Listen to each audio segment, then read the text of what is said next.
Nah, jadi strategi apa namanya money managementnya itu tentukan aja dengan tujuan teman-teman semua gitu. Baik, Pak Desmond, yang mau saya tanya lagi nih Pak, kan kalau kita lihat beberapa hari terakhir ya, bisa dibilang tuh marketnya sepi nih Pak. Bisa dibilang untuk untuk di saham sendiri itu kan biasa 4 triliun, 9 triliun ya di beberapa hari terakhir. Dan kalau kita lihat biasanya tuh sampai di 12 sampai 14 triliun Yeah. dagangannya. Nah, apakah ada perpindahan alokasi aset nih Pak dari saham ke obligasi atau seperti apa? Menurut Pak Desmond, bisa dibilang transaksi di bursa khususnya di pasar ekuitas tuh turun. Ya. Jadi dugaan itu bisa aja terjadi ya. Jadi kalau misalnya betul memang tahun lalu kita lihat rata-rata transaksi itu 10 sampai 13 triliun per hari ya. Tetapi tahun ini memang kita lihat nilainya itu cukup turun ya. Nah, ada kemungkinan memang mungkin tadi ada perpindahan alokasi aset ya dari misalnya saham masuk ke bonds ya. Tetapi juga ada kemungkinan juga pindah ke e-deposito kan. Karena ada sekarang beberapa bank yang sudah mulai menawarkan rate yang relatif menarik gitu ya. Nah, tetapi juga harus dipikirkan juga bahwa ada kemungkinan juga pindah ke sektor real. Ya, jadi ke dunia usaha karena memang Indonesia sekarang sudah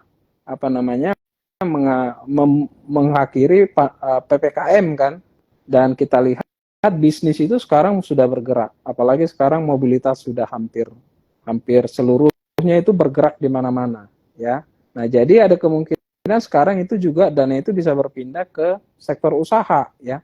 Nah, terutama usaha sekarang yang paling menarik adalah di sektor yang berbasis mobility seperti restoran, makanan ya, food and beverage, kemudian ada juga transportasi gitu ya, kemudian hotel dan beberapa sektor-sektor jasa lainnya ya. Jadi ada kemungkinan akan pindah ke situ. Nah, itu juga terrefleksi di pertumbuhan kreditnya karena tahun ini kreditnya itu ternyata juga cukup ekspansif ya gitu. Nah, jadi itu yang mungkin beberapa dugaan kenapa di equity itu nilai transaksinya turun gitu. Baik Pak, jadi ada dugaan-dugaan yang memang bisa kita lihat ya, seperti mungkin alokasi ke obligasi, kemudian juga ada ke deposito, karena kalau kita lihat kan suku bunga tinggi ya Pak ya, 5,7 BI rate-nya pasti untuk deposito juga menarik ya buat para investor. Kemudian juga ada lagi ke sektor real nih Pak ya, apalagi di tengah mungkin pemilu ini juga jadi salah satu pemicu juga kenapa kira-kira bisa dibilang uang dari masyarakat tuh pindah ke sektor real nih ya Pak ya, jadi konsumsi meningkat karena secara historis seperti itu ya Pak ya, secara historis jadi menjelang pemilu jumlah uang beredar meningkat, kemudian juga konsumsi daya beli masyarakat juga meningkat. Nah, jadi itu juga jadi salah satu katalis kenapa kalau teman-teman juga berpikir kok IHSG transaksinya atau di pasar ekuitas transaksinya kok beberapa hari terakhir turun ya, bahkan kemarin di 8 triliun, 7 triliun ya. Jadi kira-kira itu tuh teman-teman. Jadi ada 3 indikasi kenapa market di pasar ekuitas tuh turun ya transaksinya. Kemudian mungkin kita langsung jawab pertanyaan dari beberapa pertanyaan dari investor ajaib nih Pak, terkait dengan pertanyaan dari Kak Pandu Wicaksana. Bagaimana Pak meyakinkan diri kalau kondisi IHSG ambruk dan kita punya beberapa sektor yang merah? Kira-kira menurut Pak Desmond seperti apa? Tadi kan udah dimention ya untuk terkait dengan diversifikasinya, dan mungkin Pak Desmond bisa kasih tips. Jadi gini, jadi kalau teman-teman yang berinvestasi di saham itu biasanya karena sudah tahu risikonya ya, bahwa ini adalah instrumen investasi yang risikonya tinggi, jangan ragu-ragu untuk melakukan cut loss. Nah, kadang-kadang investor itu ada disebut dengan bias ya. Jadi gini, ini ada banyak penelitian terkait bias ini yang ada di dalam yang menghinggapi para investor ya. Nah, biasanya gini, kalau turunnya itu sudah 5%, dia masih nahan tuh. Nah, kalau makin dalam biasanya dia akan hold terus gitu. Nah, jadi kalau di saham selalu siapkan diri untuk melakukan cut loss. Ya. Nah, karena itulah tadi di awal saya katakan, itulah pilihlah saham-saham yang memang fundamentalnya bagus, apalagi di tengah market yang volatile. Karena gini, karena biasanya saham-saham apa namanya yang fundamentalnya bagus itu ketika dia turun, dia juga akan cepat balik, ya. Karena apa? Biasanya orang akan memilih ketika dia turunnya terlalu dalam, pasti orang akan memilih yang saham-saham bagus dibandingkan saham-saham yang ya tahulah ya, orang biasanya bilang saham-saham gorengan gitu. Nah, jadi harus bersiap dengan skenario untuk melakukan cut loss, ya. Tetapi kalau misalnya yang kedua tipsnya itu adalah jangan gunakan dana pinjaman. Nah, itu selalu kan menjadi menjadi nasihat di mana-mana gitu. Bahwa investasi, ketika kita berinvestasi memang orang selalu bilang istilahnya itu uang dingin kan gitu. Supaya nanti itu tidak membuat kita kesusahan ketika sahamnya lagi turun gitu. Jadi memang kita berinvestasi itu memang benar-benar dana yang kita alokasikan khusus untuk investasi. Ya. Nah, yang ketiga apalagi ya sarannya ya. Kalau misalnya IHSG-nya lagi koreksi, ya ya tadi ya bersiap untuk cut loss, jangan gunakan dana panas gitu ya, alokasi khusus untuk itu. Dan yang ketiga tentunya jangan pernah patah hati gitu, karena ada orang karena biasanya kalau investasi itu memang di saham itu paling diuji ke setiap daya tahannya memang paling diuji di saham ya. Jadi Warren Buffett selalu mengatakan gitu. Jadi kalau kamu udah langsung patah hati ketika kamu mengalami kerugian, berarti kamu bukan investor sejati gitu. Jadi itu perlu ditekankan itu. Karena kenapa? Kalau kita sudah memutuskan membeli saham, berarti kita harus siap dengan risikonya, ya. Gitu. Terima kasih loh Pak Desmond, tadi tips and trick-nya berguna sekali ya, sangat insightful sekali. Tadi pertama teman-teman harus tahu nih, kira-kira harus berani juga untuk cut loss ya, teman-teman. Jangan kalau udah minus 5% di hold, minus 10% makin di hold ya Pak Desmond ya. Jadi nggak istilahnya tuh nggak mau menerima resikonya ya. Jadi kalau kita lihat bilang saham itu salah satu aset yang memang resikonya lebih tinggi dibandingkan reksadana dan juga obligasi. Jadi teman-teman yang udah investasi saham otomatis harus punya tameng lah teman-teman untuk meminimalisir resiko tadi ya, untuk meminimalisir resiko minus yang makin dalam dengan cara cut loss. Terus kemudian yang kedua juga pilih saham yang fundamentalnya bagus, yang punya pembobotan besar di IHSG nih teman-teman. Jadi pastinya itu juga akan menjadi penopang ya untuk punya portofolio. Jadi walaupun IHSG-nya turun, tapi kalau kita lihat dengan pembobotan dan juga bisa dibilang fundamental yang baik dari suatu company atau suatu perusahaan, itu biasanya harganya akan balik lagi nih ya pada seperti. Jadi jangan takut untuk membeli saham-saham yang punya fundamental bagus. Terus kemudian tadi yang ketiga itu caranya adalah dengan jangan patah hati ya, jadi jangan cepat patah hati. Jadi teman-teman semuanya harus kira-kira kita bisa dapat pelajaran nih teman-teman dengan kita bisa pembelajaran baru dengan cara tadi kita bisa meminimalisir resiko untuk di kemudian hari. Jadi teman-teman bisa istilahnya mengatur lah teman-teman punya portofolio itu lebih baik lagi nih ke depannya, karena sudah melewati fase-fase IHSG yang ups and down ya, bisa dibilang seperti itu Pak Desmond. Nah, mungkin ada pertanyaan yang menarik lagi nih Pak terkait dengan invest yang baik di tahun ini di aset apa nih Pak? Tadi kita udah bahas, mungkin Pak Desmond bisa bahas sekali lagi untuk pertanyaan dari Kak Lian Soekarno terkait dengan alokasi aset seperti apa sih yang baik di tahun ini? Jadi yang baik di tahun ini susah untuk dijawab ya, tetapi intinya sebenarnya jangan pernah untuk melupakan untuk diversifikasi aset. Jadi intinya adalah jangan memilih satu aja gitu ya, dan tentukan dengan tujuan kita. Saya kan nggak tahu nih pertanyaan Ibu ini sebenarnya tujuan Ibu ini apa, mau panjang atau pendek. Yang kedua, ini dananya Ibu suka toleransi resiko atau enggak gitu ya. Nah itu harus dijawab dulu ya kan. Nah, kalau itu sulit dijawab, maka pilihannya hanya satu, lakukanlah diversifikasi, gitu. Nah, kalau misalnya tidak terlalu suka resiko, jangan perbanyak di saham. Coba aja misalnya 10%, 5% gitu ya. Nah, kalau misalnya alokasikan lagi misalnya di obligasi ya.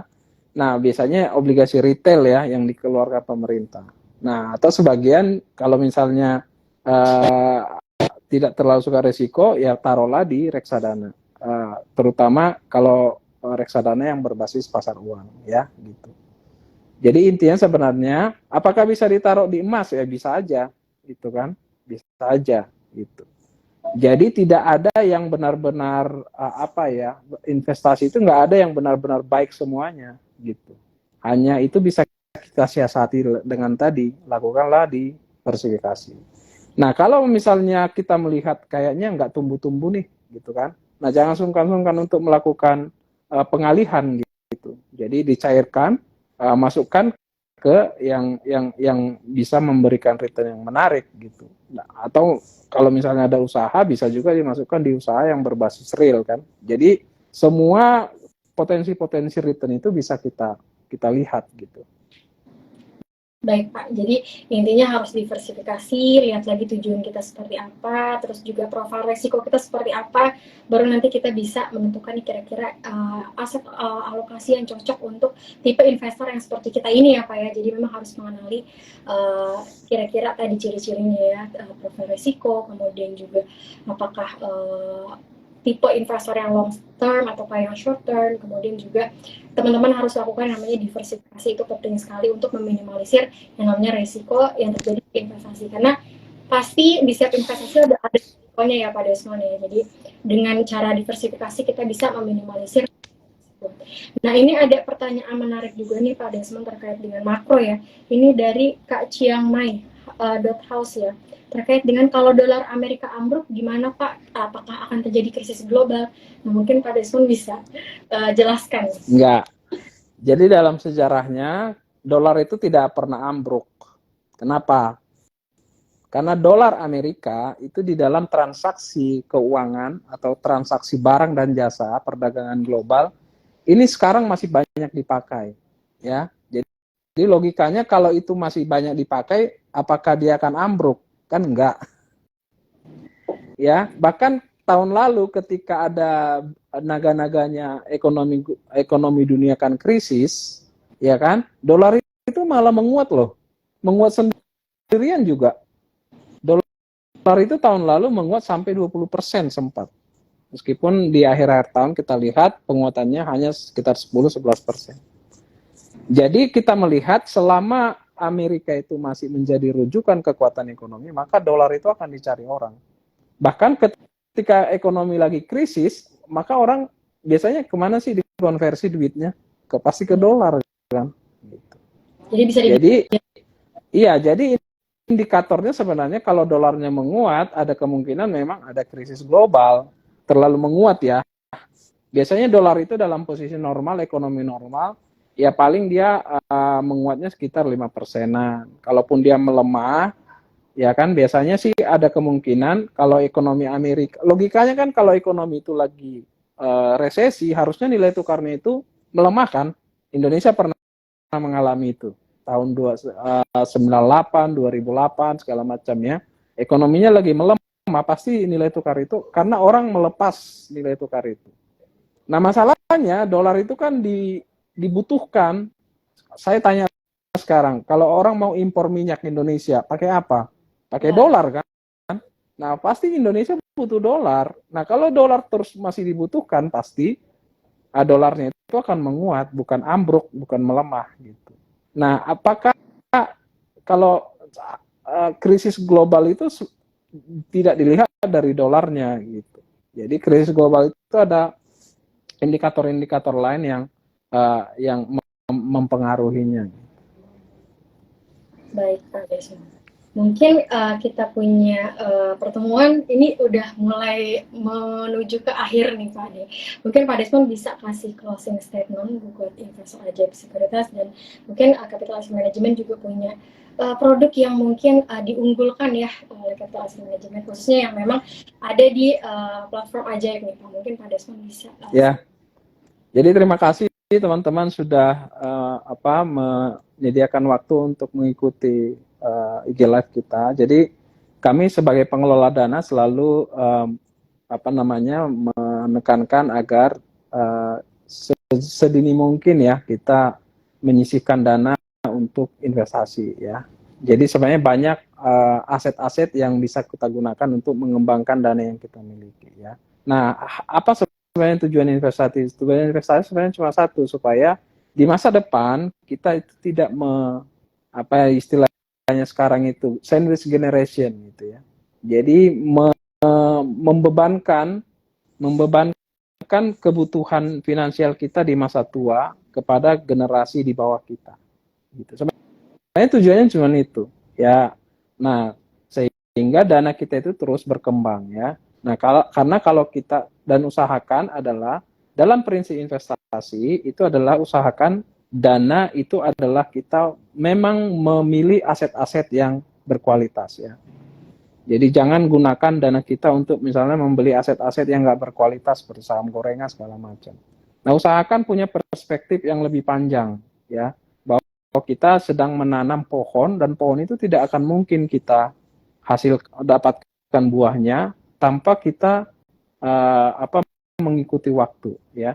Nah, Warren Buffett selalu memberikan saran yang sangat baik, ya, bahwa di dalam pengembangan investasi kita itu harus selalu sabar menunggu waktu, gitu, ya. Jadi iya benar ada aset yang cepat, tetapi kan selalu ini yang sekarang kadang-kadang banyak influencer yang memberikan nasihat yang menyesatkan ya. Naiknya cepat, tetapi kan dia selalu tidak bilang turunnya juga cepat gitu. Jadi yang selalu ditekankan itu adalah keuntungan, tetapi dia tidak pernah membuka sebenarnya kerugiannya berapa sih, resikonya berapa sih gitu. Nah, sehingga teman-teman harus punya satu pemahaman bahwa di dalam setiap resiko yang tinggi pasti terselip juga keuntungan yang tinggi. Resiko dan return itu dua hal yang selalu tidak bisa dipisahkan. Ya, jadi makanya sekarang kenapa banyak orang terjebak dalam investasi bodong ya karena itu selalu dipikirkan adalah returnnya yang tinggi tetapi tidak dipikirkan resikonya. Nah, bagaimana cara kita untuk meminimalkan resiko? Diversifikasi aset tadi dan sesuaikan dengan tujuan kita, karena masing-masing orang pasti punya tujuan yang berbeda di dalam pengelolaan uangnya atau dananya ya. Sesuaikan dengan mana nyamannya, banyak tujuannya, karena kita jangan ikut-ikutan gitu. Kalau misalnya yang sana berhasil dalam saham, belum tentu kita berhasil kan. Jadi sesuaikan dengan nyamannya kita. Dan intinya jangan sampai kehilangan banyak uang untuk sesuatu investasi yang tidak kita ketahui.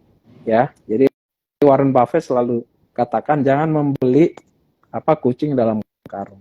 Ya, usahakan bahwa kita benar-benar paham investasinya, paham produknya, paham risikonya, dan paham returnnya, ya, sambil kita nanti belajar tentang ekonomi segala macam ya, itu masalah teknis lah ya, tetapi filosofi tadi harus kita tahu, sehingga ya dengan itu kita bisa berhasil dalam investasi. Gitu. Nah, yang selanjutnya terkait dengan reksadana yang kita miliki, seperti saya bilang tadi, kita sekarang punya beberapa produk reksadana yang kita pasarkan melalui Ajaib. Unggulan kita seperti saya katakan tadi sejauh ini memang adalah reksadana pasar uang ya.